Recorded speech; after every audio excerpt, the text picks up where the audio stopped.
Running a half marathon involves much dedication and training, but it is all worth it when you cross the finish line. I know because I have run 7 half marathons. It is important to do both long runs and speed work to train for a half marathon.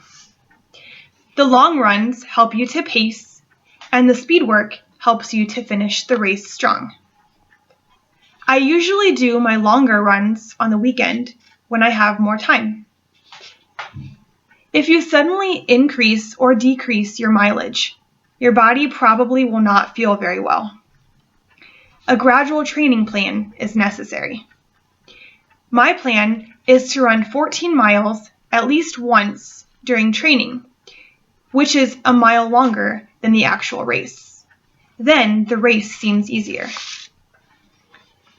In my opinion, arriving early at the race venue is the most important pre-race activity. This prevents rushing around to do stretches and warm up. Muscles need time to loosen up. It is also important to arrive early so that you can tape any area of your body that has been or is currently injured. For example, I always tape the arches of my feet because I have shin splints. Arriving early allows ample time to check in and pin your tag on your shirt. Without this and the digital chip on your shoelaces, your finish cannot be recorded. It is important to keep hydrated and well nourished until the start of the race. The pre-race meal varies among runners, but yogurt, peanut butter toast, a banana, and a granola bar are usually good for me. Pace is the key word during a half marathon. If you begin the race too quickly, you will slow down from exertion. You also don't want to start the race too slowly, or you may not be able to find your pace for the remainder of the race. I usually try to find someone who is running at my pace to help me stay focused for 13.1 miles. Most races have a person called a pace setter who runs the entire race holding a sign with a time on it. For example, if I am aiming to finish the race in 1 hour 45 minutes, I try to stay with the group of people around the pace setter holding that goal time on his sign. The larger races especially have many spectators. While it is fine to be encouraged and uplifted by those along the course, it is also important to not become distracted by the crowd's energy.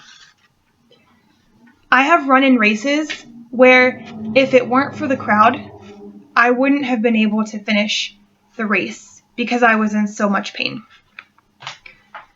Breathing deeply, maintaining proper form, and setting goals are crucial during a half marathon.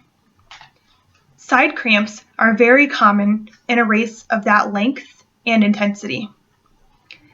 If I have side pain during a race, I exhale deeply when my opposite side foot hits the ground.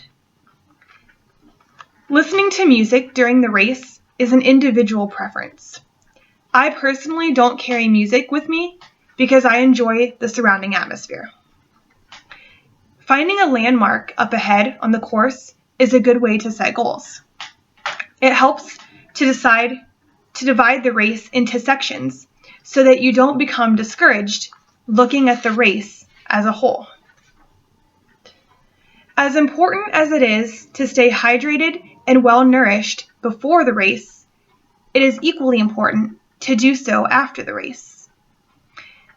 Thousands of calories are burned during a half marathon, so drinking beverages such as Gatorade helps to replenish electrolytes, for example.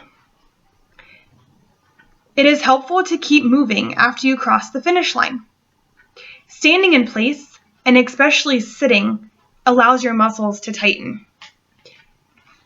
People finishing after you also need room to walk. Race results are usually posted rather quickly after the race. Most races rank each person according to age, gender, and overall participants. My favorite race, the Fort for Fitness in Fort Wayne, Indiana, awards plaques to the top 3 finishers overall in each age group and of each gender. The plaques are mailed to your house. However, everyone receives a participation medal and a t-shirt at the finish line. I don't know if I've convinced you to run a half marathon, but for me, it's a very rewarding experience. Thank you.